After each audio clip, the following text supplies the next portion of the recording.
कहानी शुरू होती है जब भारत में राजाओं और गौरों का राज हुआ करता था। हमारी आज की कहानी तारापुर के राजा से शुरू होती है। तारापुर के राजा को जानवरों का भी शौक था और नाच देखने का भी शौक था। उसने नाच देखने के लिए नाच महल भी बना रखा था। उसके नाच महल में कई जवान लड़कियां थी, लेकिन मीना सबसे खूबसूरत लड़की थी। राजा मीना का प्यार पाना चाहता था, मगर वो उससे शादी नहीं कर सकता था, इसलिए मीना हमेशा ही उसे टाल देती थी। ऐसे ही एक दिन राजा एक गोरे इंजीनियर सैम को तारापुर बुलाता है ताकि वह उसके लिए एक नया महल बना सके। कुछ ही दिनों बाद सैम मीना को लेकर भाग गया, जिसके बाद राजा के सैनिक उन्हें ढूंढने लगे। सैम की बहन और सैम का जीजा भी तारापुर में ही रहते थे। उसकी बहन का नाम मारिया, जबकि उसके जीजा का नाम जॉन था। राजा और उसके सैनिक उससे भी सैम के बारे में पूछते हैं, लेकिन दोनों को सैम की कोई खबर नहीं थी। कुछ दिनों बाद कुछ भारतीय व्यापारी एक जगह से दूसरी जगह जा रहे हैं। रास्ते में उन्हें सैम और मीना मिलते हैं, जो रेगिस्तान में बेहोश पड़े थे। व्यापारी समझ गए थे कि दोनों गर्मी के कारण बेहोश हो गए, इसलिए वो दोनों को उठाने लगते हैं।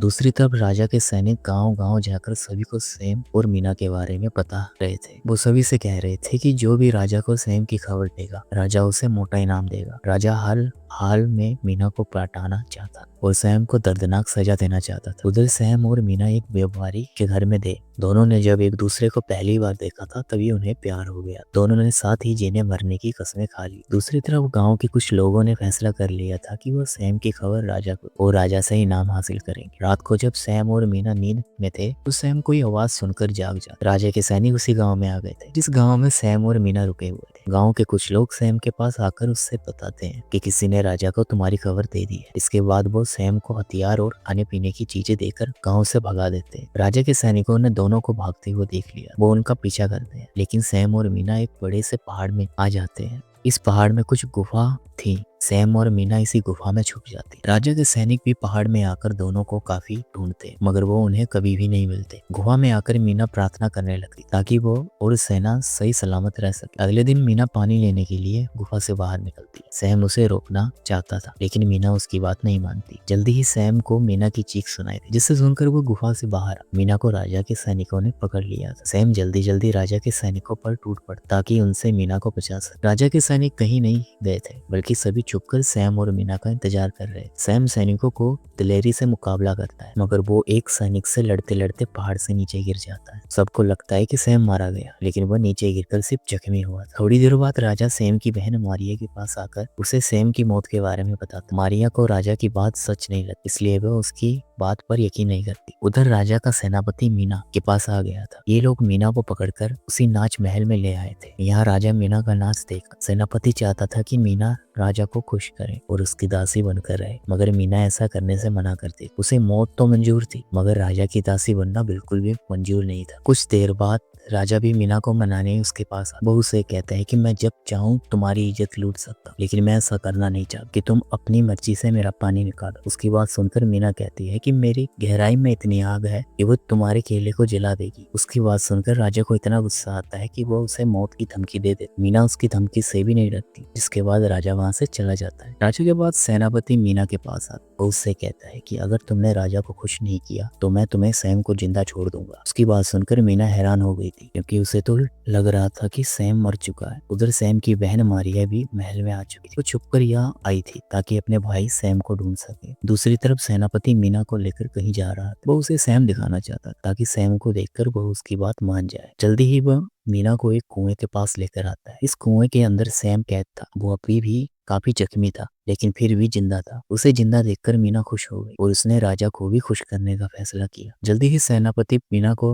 उसके कमरे में छोड़ देता है। इसी कमरे में मारिया भी छुपी हुई थी। मीना सैम को बचाना तो चाहती थी, लेकिन उसके लिए उसे राजा को खुश करना पड़ेगा, और यही सोचकर वह दुखी थी। मीना बेड पर लेटकर सोने लगती है। तभी मारिया उसके पास आकर उसे सैम के बारे में पूछती है। मीना उसे सब बता देती है। सैम जिंदा है और वह एक कुएं में कैद है। कमरे के बाहर सेनापति ने सेवकों को अलर्ट रहने को कह दिया था। मीना से सैम के बारे में जाकर अब मारिया भी अपने भाई सैम को बचाना चाहती थी। इसके लिए उसका इस कमरे से निकलना जरूरी था। जबकि कमरे के बाहर सैनिक पहरा दे रहे थे। दोनों लड़कियां जल्दी जल्दी योजना बनते ही मीना दरवाजा खोलकर भाग और सैनिक उसे पकड़ने लग जाते हैं। इस बीच मारिया कमरे से निकलकर भागती है जबकि सैनिकों ने मीना को दबोच लिया था। उधर सैम भी खुद को आजाद करवाने की कोशिश कर रहा था। वो भी मीना मिलना चाहता था। मारिया अपने पति जॉन के पास पहुंच गई थी और उसे जॉन को सब बता दिया था। जॉन महल के राजा के लिए काम करता था। उसके पास एक नक्शा भी था और वह नक्शे पर कुआं ढूंढने लग जाता है। इधर सेनापति के कहने पर मीना को तैयार कर दिया था क्योंकि अब वह राजा को खुश करने वाली थी। अब सैम सेनापति के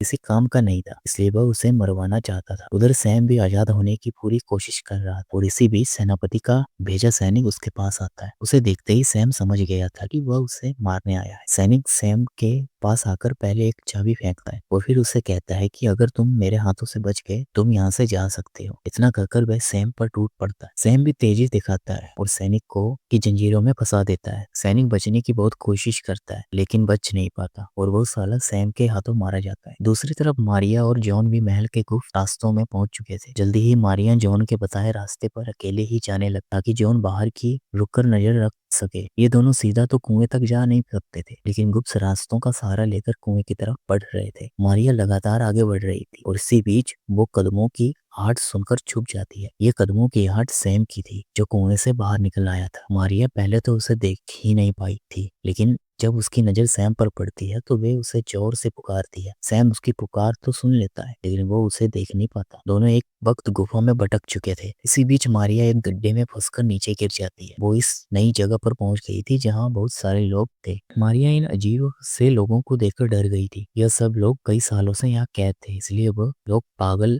हो चुके थे। ये लोग मारिया को पकड़ने की कोशिश करते हैं, किसी तरह वहां से भाग जाती है। थोड़ा आगे जाने पर उसे अब पहले जॉन मिलता है और फिर वो दोनों सैम तक भी पहुंच जाते हैं। उधर साजा का बाबा उसे बताता है कि अगर तुमने नाचने वाली के साथ संबंध बनाया तो तुम्हारा विनाश हो जाएगा। तुम्हें उससे शादी करनी होगी तभी तुम उससे संबंध बना सकते हो। हर हाल में मीना के साथ संबंध बनाना चाहता था इसलिए वह उसकी शादी करने को भी तैयार हो जाता है। देखते ही देखते शादी की तैयारियां शुरू हो गई। इससे पहले कि शादी पूरी हो पाती महल के कुछ लोग शादी का विरोध कर देते हैं। विरोधियों ने राजा को बंदी बना लिया था। विरोधियों को यह बात पसंद नहीं थी कि उनका राजा एक नाचने वाली से शादी राजा को खुले में लाकर मारा जाने लगा और इसी बीच गोरों के कहने पर पड़ोसी देश राजा की मदद करता है। यह नई सेना सभी विरोधियों को मारकर राजा की जान बचा लेती। उधर कुछ विरोधी पहले सैम को और फिर मीना को भी मारना चाहते थे मगर मीना दिलेरी दिखाकर अपनी और सैम की जान बचा लेती है। राजा भी मीना के पास आता है मगर उसे सैम के साथ देखकर वह पीछे हट जाता है। राजा समझ गया था कि वह लाखों कोशिश के बाद भी मीना का प्यार नहीं पा सकता। कहानी की आखिरी में राजा सब कुछ त्याग देता है जबकि मीना और सैम खुशी खुशी साथ रहने लगते हैं और इसी के साथ यह मूवी यहीं पे खत्म हो जाती है।